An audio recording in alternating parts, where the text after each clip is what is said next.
Couples therapy பத்தி பார்க்க போறோம். Hi, I'm Ambika. I'm a counselling psychologist. நிறைய கப்புள்ஸ் எங்க கிட்ட வராங்க.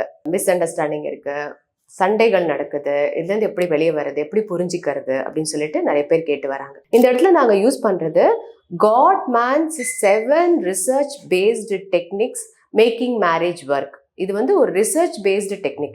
இதை அவர் ஒரு புக்காக கூட வெளியிட்டிருக்காரு. ஸோ நம்முடைய பார்ட்னருடைய லவ் லாங்குவேஜ் என்னன்னு தெரிஞ்சுக்கணும், அவங்களுடைய வாண்ட்ஸ் என்ன, நீட்ஸ் என்ன, அவங்களுடைய கோல்ஸ் என்னன்னு தெரிஞ்சுட்டு அவங்களுக்கு நம்ம எவ்வளோ சப்போர்ட்டிவாக இருக்கணும், அவங்களுடைய லவ் மேப்ஸை எப்படி என்ஹான்ஸ் பண்ணணும். அது மட்டும் இல்லாமல் ஒரு ரிலேஷன்ஷிப்பில் இருக்கும் பொழுது ஒருத்தருக்கு ஒருத்தர் ரெஸ்பெக்ட் பண்ணி மனம் விட்டு எப்படி பேசணும். ஏன்னா பரந்த மனப்பான்மையோடு உட்காந்து பேசணும். நான் சொல்கிறது தான் சரி அப்படின்னு இல்லாமல் ரெண்டு பேரும் மனம் விட்டு பேசுறது எப்படி அப்படிங்கிற காட்மேன்ஸ் ரிசர்ச் பேஸ்ட் டெக்னிக் தான் நாங்கள் யூஸ் பண்ணுறோம்.